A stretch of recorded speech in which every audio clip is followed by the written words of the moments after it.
राधे राधे। सभी हरि भक्तों और वैष्णव जनों के चरणों में मेरा प्रणाम। भक्तों, आज इस वीडियो में हम जानेंगे कि मीराबाई जैसी भक्त जिनका हर एक कार्य, हर एक चिंतन हमेशा श्री कृष्ण से ही जुड़ा है, उनके परिवार वालों ने जब उनको सांसारिक विवाह बंधन में बांधने की कोशिश की तो उनकी क्या दशा रही। उनकी पीड़ा की कोई सीमा ना रही, क्योंकि अगर सांसारिक दृष्टि से भी देखा जाए तो इस पूरे विश्व ब्रह्मांड में भगवान श्री कृष्ण से ज़्यादा खूबसूरत और कोई नहीं है, क्योंकि वो भगवान है।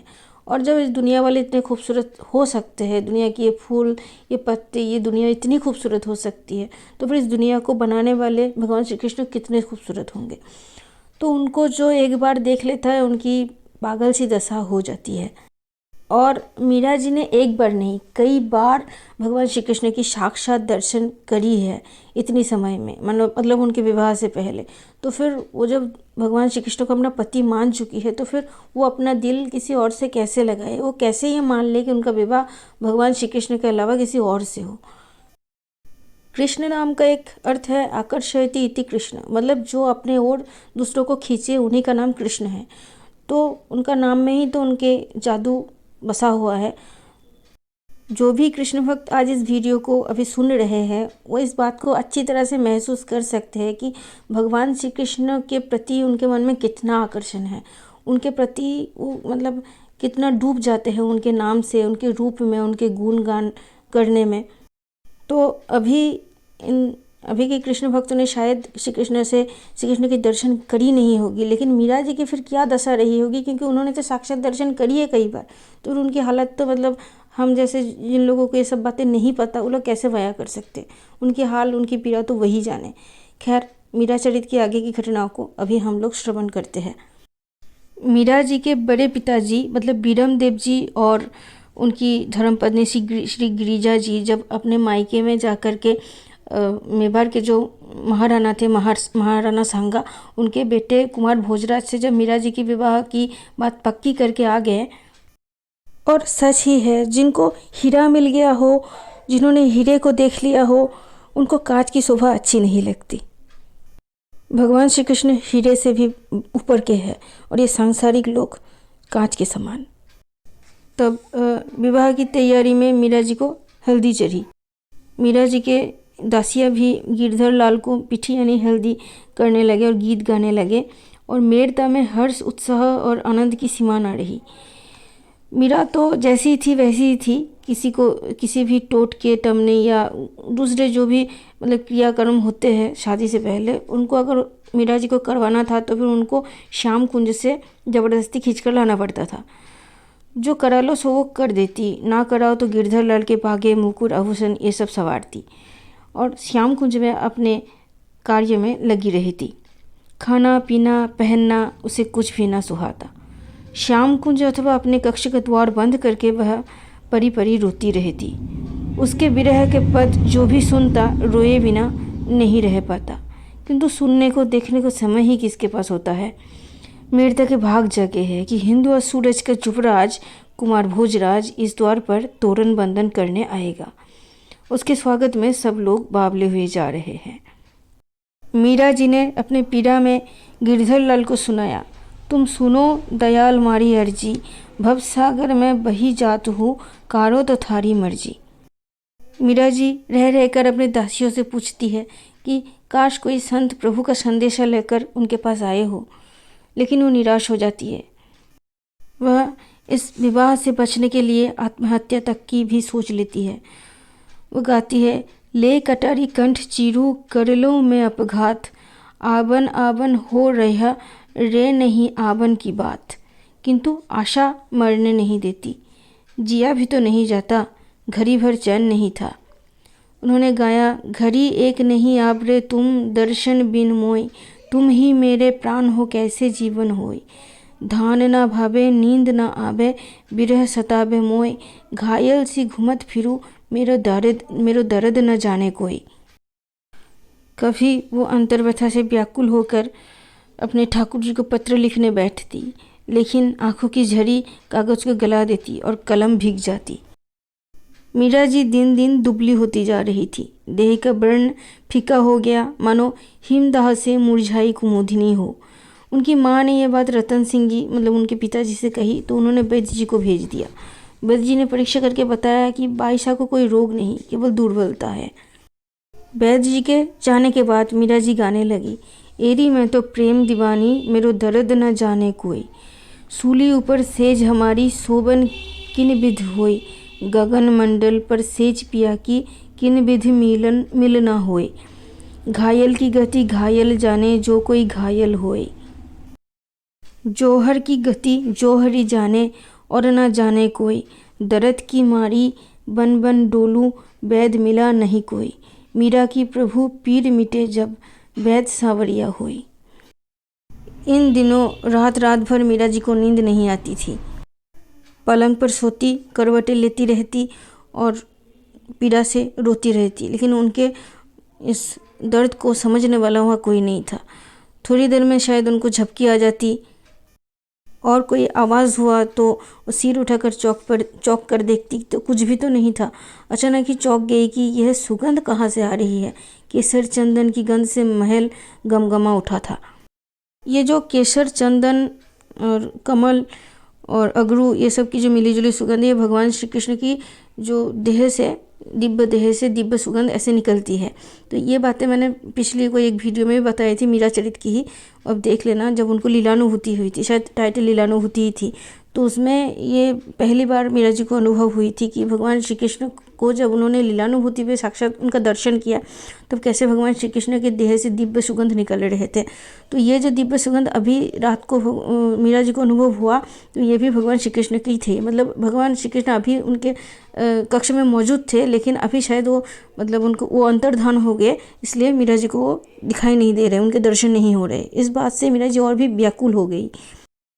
व्याकुल होकर मीरा जी ने कहा, ये क्या किया मैंने, प्रीतम आए और मुझे बैरी निंदिया आ गई, अब कहाँ पाऊँ उन्हें। अरे बाईसा हुकुम। केसर दौड़ी हुई आई और खुशी होकर बोली कि जिन संत ने आपको ठाकुर जी दिए थे वो संत आज पधारे हैं। और केसर बोली कि जो गिरधर लाल जी को आपको दिए थे, जो संत जिनका नाम भी गिरधर दास जी है, वो आपके ठाकुर जी के दर्शन करना चाहते हैं। इसलिए मीरा जी अपने छोटे भाई जयमल को बोले कि आप संत को लेकर महल में पधारिए। लेकिन जयमल बोले कि उनको ले आना बहुत ही मुश्किल है, क्योंकि परिवार वाले कभी भी अभी ये नहीं चाहते कि मीरा जी किसी भी संत से मिले। उनका मानना है कि विवाह के समय किसी संत का दर्शन करना अशुभ होता है। पर मीरा जी ने भाई जयमल के इस भ्रम को तोड़ते हुए कहा कि भला हरिनाम करने वाले साधु भी कभी अशुभ होते हैं। जयमल ने कहा मीरा जी से कि मैंने सुना है कि आप भोजन नहीं कर रही है और वस्त्राभूषण भी धारण नहीं कर रही है। जीजा, अब विवाह ना करने की हठ ना कीजिएगा, क्योंकि आपका विवाह का प्रस्ताव एक राजनैतिक प्रस्ताव है। अगर आप इसे ठुकरा देती है तो फिर मेवाड़ के वीरों में और मेरठ के वीरों में युद्ध शुरू हो जाएगा। मीरा जी बोले, मैं वचन देती हूँ कि ऐसा कुछ न करूँगी जिससे मेरी मातृभूमि पर संकट आए अथवा परिजनों का मुख मलिन हो। आप सबकी प्रसन्नता पर मेरा न्यौछावर है। फिर जयमल संत को लेकर आए। संत गिरधरदास जी जब श्याम कुंज में प्रवेश किया तो वो वहाँ का दृश्य देखकर हैरान हो गए। 4 वर्ष की मीरा अब 15 वर्ष की होने वाली थी। सुंदर वस्त्राभूषण से सज्जित उसका रूप खिल उठा था। सुंदर साड़ी के अंदर घन कृष्ण केशों की मोटी नागिन सी चोटी लटक रही थी। होठों पर मुस्कान और प्रेम मत से छके नयनों में विलक्षण तेज था। श्याम कुंज देवांगना जैसे उसके रूप से प्रभासित था। गिरधरदास जी एक क्षण के लिए भूल ही गए कि वो यहाँ क्यों आए हैं। संत को प्रणाम करने के लिए मीरा जी आगे बढ़ी और उनके नुपुरों की आवाज़ ने उन्हें सावधान किया। बर रूम में साजे गिरधर गोपाल को दर्शन करके संत को ये लगा कि वे वृंदावन के किसी निभृत एकांत निकुंज में आ खड़े हुए हैं। उन्हें देखकर एकाएक श्याम सुंदर ने मूर्ति का रूप धारण कर लिया है। उनके आंखों में आंसू भर आए। श्याम कुंज का वैभव और मीरा जी का प्रेम ठाकुर जी के प्रति देखकर उन्होंने ठाकुर जी से कहा कि इस रमते साधु के पास सूखे टिक्कर और प्रेमहीन हृदय की सेवा ही तो मिलती थी तुम्हें। अब यहाँ देखकर जी सुखी हुआ। किंतु ठाकुर जी इस लाड़ दुलार और प्रेम वैभव में इस दास को भुला ना देना। संत ने मीरा जी से कहा कि मैं प्रभु के आदेश से द्वारिका जा रहा हूँ और लाल जी की एक बार दर्शन की अभिलाषा थी सो पूरी हो गई। और संत अपना आंसू पोंछने लगे। मीरा जी बोली, गिरधर गोपाल की बड़ी कृपा है महाराज, आशीर्वाद दीजिए कि सदा ऐसी कृपा इनकी बनी रहे। ये मुझे मिले या ना मिले, मैं इनसे मिली रहूं। संत जी ठाकुर जी का प्रसाद पाकर पुनः ठाकुर जी के दर्शन किए। मीरा जी ने झुककर संत के चरणों में प्रणाम किया तो संत के आंखों से 2 बूंद आंसू निकलकर मीरा के मस्तक पर टपक पड़े। मीरा जी बोली, आहा, संतों के दर्शन सत्संग से कितनी शांति और सुख मिलता है, यह मैं इन लोगों को कैसे समझाऊं। बड़ी कृपा किया प्रभु, जो संत का दर्शन कराए, और जो हो सो हो, पर अपने प्रियजनों निजजनों संत प्रेमियों के बीच निवास दो प्रभु। उनके अनुभव, उनके मुख से झरती तुम्हारे रूप गुणों की चर्चा प्राणों से जोर हिलोर उठा देती है, प्राणों में जोर हिलोर उठा देती है। जगत के ताप से तपे मन प्राण शीतल हो जाते हैं। मैं तो तुम्हारी ही हूँ, तुम जो चाहो वही हो, वही हो। मैं तो अपनी चाह तुम्हारे चरणों में रख दी है। अगर आप इस वीडियो की यहाँ तक सुन चुके हैं तो फिर आपके लिए एक बहुत ही फ़ायदे की बात अभी इस वीडियो के अंत में मैं आपको बताने जा रही हूँ। अगर आप भगवान श्री कृष्ण का साक्षात दर्शन पाना चाहते हैं तो फिर कुछ तरीके हैं, जिनमें से एक तरीका मैं अभी इस वीडियो में शेयर करने वाली हूँ आपके साथ। अगर इस उपाय को आप जान पाते हैं तो इसका मतलब यह भी है कि भगवान श्री कृष्ण भी आपको दर्शन देना चाहते हैं, आपसे मिलना चाहते हैं, तभी तो आप तक ये इन्फॉर्मेशन वो पहुंचा रहे हैं। भक्तों, अगर आप भगवान श्री कृष्ण का साक्षात दर्शन पाना चाहते हैं तो फिर कभी जयदेव जी द्वारा लिखित गीत गोविंद का नित्य पाठ कीजिए। लेकिन उस पाठ का एक नियम यह भी है कि आपको एक आसन बिछाकर ही फिर उस गीत गोविंद के किसी भी अष्टपदी का पाठ करना होगा, क्योंकि कहा जाता है कि गीत गोविंद सुनने के लिए स्वयं भगवान श्री कृष्ण आते हैं। तो अगर आप आसन नहीं बिछाएंगे तो फिर भगवान कहाँ बैठेंगे। इसलिए यह मानकर कि भगवान आए हैं, एक आसन जरूर लगाना, फिर ही गीत गोविंद का पाठ करना, चाहे मन से ही क्यों ना करना। नेट पर आपको गीत गोविंद मिल जाएंगे, चाहे PDF के रूप में हो या फिर यूट्यूब पर भी बहुत सारे वीडियोज़ अवेलेबल है, आप देख लेना। भक्तों, और एक बात, गीत गोविंद का पाठ आप जरूर कीजिए, वो संस्कृत में है, लेकिन हो सके तो मेरी बात मानो, उसकी मतलब जानने की कोशिश ना करो, उसके मतलब पर मत जाओ, क्योंकि फिर आप भटक जाओगे, आपके मन में अश्रद्धा आ सकती है। इसलिए मतलब पर मत जाओ, सिर्फ संस्कृत में जितनी श्लोक है, अष्टपदियाँ है, वो सब आप पाठ करते रहो और भजन करते रहो। जो भी नाम भगवान श्री कृष्ण के जो भी नाम आपको प्यारा लगे, राधा नाम हो, कृष्ण नाम हो, हरे कृष्ण महामंत्र हो, वो आप जपते रहो। एक ना एक दिन जरूर प्रभु प्रसन्न होंगे और आपको साक्षात दर्शन इसी जन्म में देंगे। तभी तो ये इन्फॉर्मेशन अब तक पहुंच रही है कि गीत गोविंद जी का पाठ करने से भगवान श्री कृष्ण स्वयं आते हैं साक्षात दर्शन देने। अगले और भी वीडियोस में मैं भगवान श्री कृष्ण के दर्शन के जो भी तरीके मुझे मालूम हैं और भी कि कैसे वो मिलते हैं, वो आपको अपने से शेयर करने की कोशिश करूँगी, अगर वो चाहेंगे तो। और आगे की जो मीरा चरित की जो वीडियो आने वाली है, मतलब ये तो पार्ट 15 हो गया, जो पार्ट 16 है उसमें हम आपको बताएंगे कि कैसे भगवान श्री कृष्ण स्वयं आते हैं मीरा जी से विवाह करने के लिए। तो आज के लिए बस इतना ही। राधे राधे। अगर अच्छा लगे तो चैनल को सब्सक्राइब कीजिए और एक लाइक, आपकी एक लाइक हमें और भी आगे और भी वीडियोस बनाने के लिए प्रेरित करते हैं। तो लाइक ज़रूर कीजिए और अपने फैमिली और दोस्तों के साथ इस वीडियो को ज़रूर शेयर, ज़्यादा से ज़्यादा शेयर करें, ताकि लोग इस वीडियो को देखें और मीरा जी की भक्ति से सीखें कि कैसे भक्ति करनी चाहिए और उनके लाइफ में भी भक्ति की एंट्री हो, भक्ति उनके लाइफ में भी आए।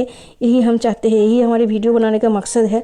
तो आप भी मेरी इस मकसद को आगे बढ़ाइए, इस मकसद में सहयोग कीजिए कि आप भी लोगों की ज़िंदगी में भक्ति आए, ऐसी कृपा करें, ऐसी प्रयास करें।